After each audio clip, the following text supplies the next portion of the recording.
The next step in our project will be to sub-sand our legs and the side assemblies. There are many different ways to sand. I like to use an orbital sander. It's commercially available. It works at high RPM, so it leaves a smooth finish. But the disadvantage to it is you have to have a compressor, and so that adds some more cost to it. A more economical way to go is using an electric sander. Again, it goes in a straight line pattern, and it's electric, so you don't need any other devices to go along with it.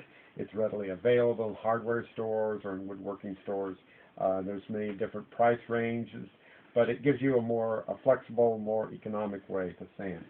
And then the traditional way is with a piece of sandpaper and a sanding block. I want to mention that a sanding block is very essential in this.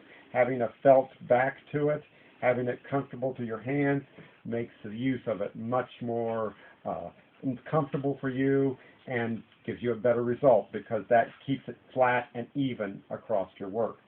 So right now I'm going to start by using my orbital and come in and sand my leg, and then I'm going to follow up with my hand sanding to give a nice finished job.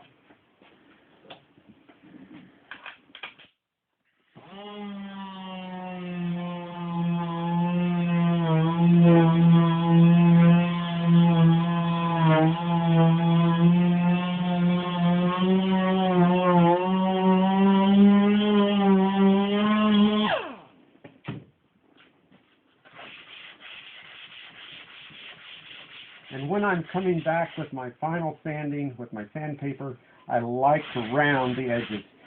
It's just a sign of a good finish job, a good cabinet maker. You don't leave that sharp edge. You want to round it. Just give it a slight round, a more comfortable touch. If it feels comfortable to you, that's a good way to know that you've done the right job. So I'm coming back, taking off the sharp edge of that, and taking out sometimes the orbital leaves scroll or circular marks. This will take any of that out and give you a nice finished job. I'll show you there. Now on our sub-assemblies for the sides, we'll do the same thing. Just basically, it's easier to do it as sub-assemblies rather than assemble it and come back and sand it.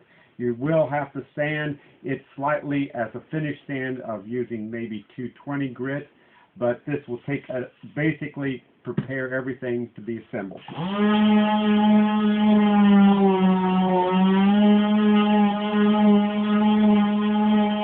I'm using 120 grit paper on that, and then I'm coming in with 180 on my hand sanding.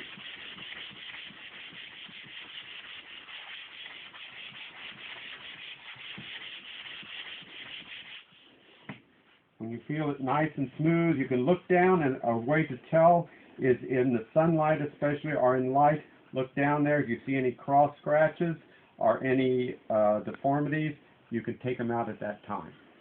So now we have all our parts sub-assembled and ready to prepare for our doweling and our pocket holes for assembly.